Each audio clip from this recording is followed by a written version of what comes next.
Hey folks, it's Daniel Rashid. Thanks for tuning in again. I'm here to talk about renovations and how to get the best bang for your buck. Whether or not we're talking about single family homes, converting it, or a multi unit. Check it out.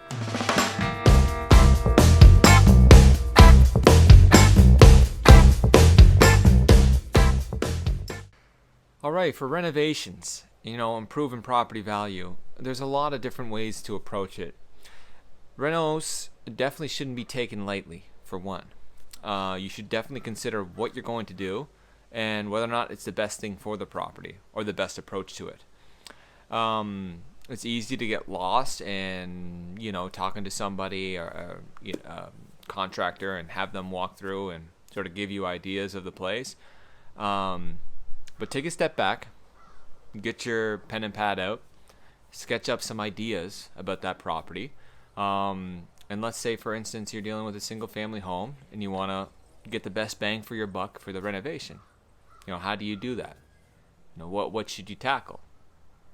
First, you could look at, if you bought an older place, stripping everything apart and putting it back together, and that gets gruesomely expensive. You start bleeding money a lot, but in that approach, you're probably looking to flip the property. You really need to do your numbers on the cost of renovation. You really need to factor in, hey, if this goes wrong, what percent will it go wrong? It could be a few extra thousand if the material costs change. With wood costs this year, if you had a contractor booked last year and they started working on your place this year, all of a sudden your material costs change. Does that mean when you finish the renovation, can you sell it for what you want it to? What are the comparables now? These are all the questions you should be asking yourself in terms of, improving that property value. Especially if you're going to be doing a flip or tearing it apart and putting it back together.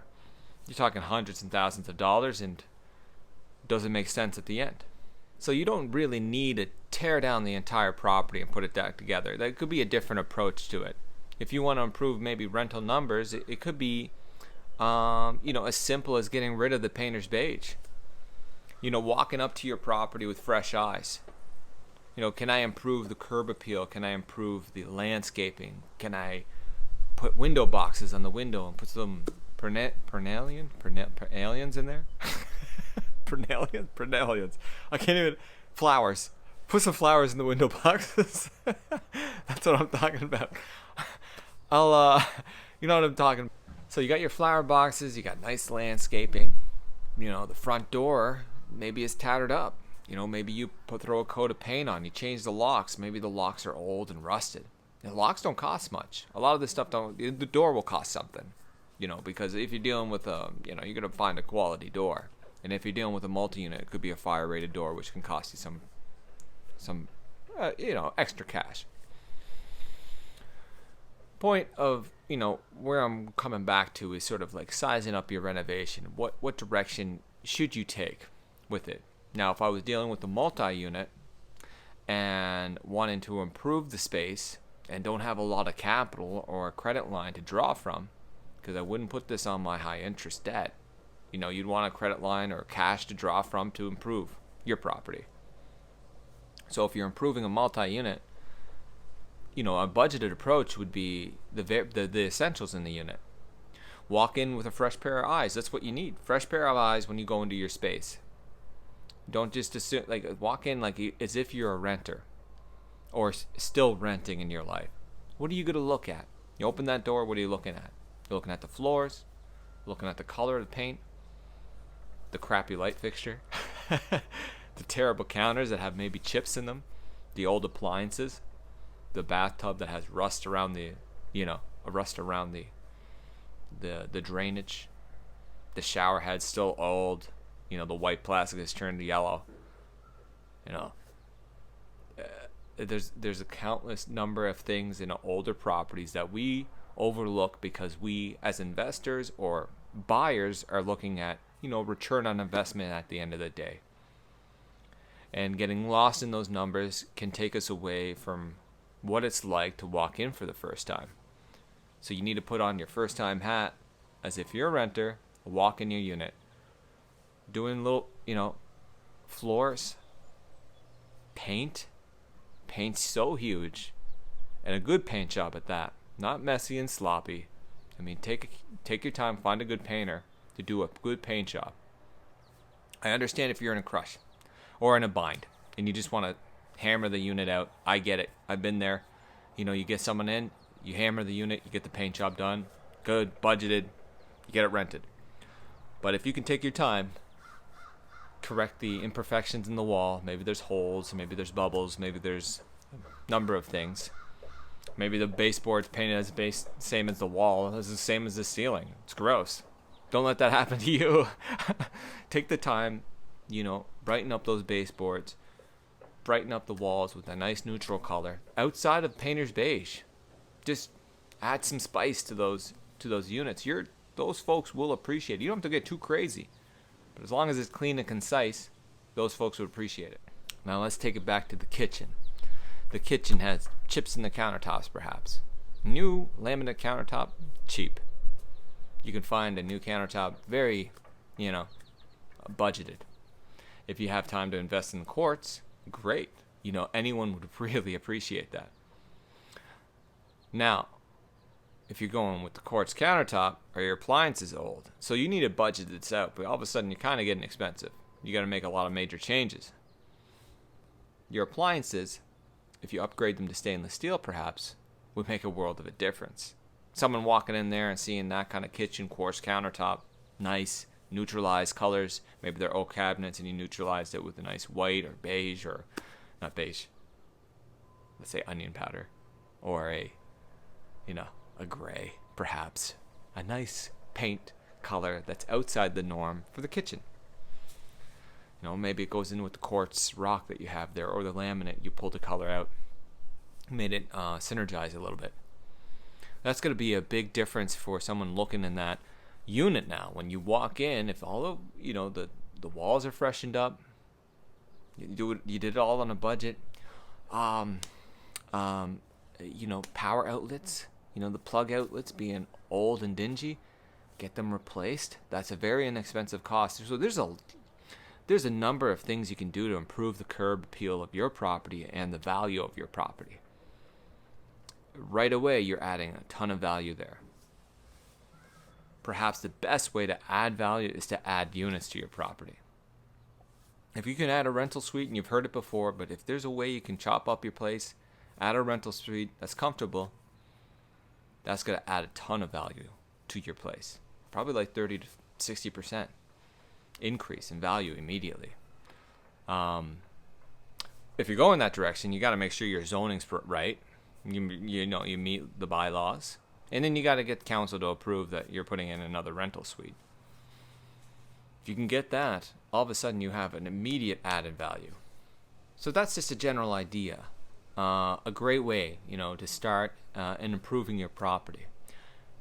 All that effort is to improve property value, and improve rent if you can, and that's a big difference. You improve the rent alone, it makes a big difference. You improve the net operating income, which is basically your income coming in plus if you have coin laundry, minus vacancy rates, minus operating expenses will get you like your net operating income.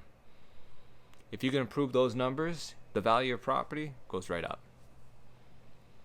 And it's not all about improving rents either. You can improve rents, but you can also improve expenses. So you can reverse the role and improve heating. If they had a steel boiler, you can get a cast iron cold start boiler. It would improve it a ton. Or even take it a step up and provide heat pumps per tenant. Have them pay their own electrical. That might get a little...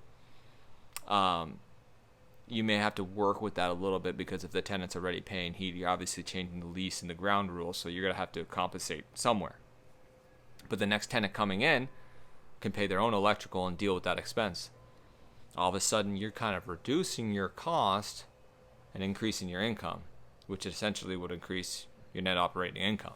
And that's the goal. You increase that, you increase the property value of your property.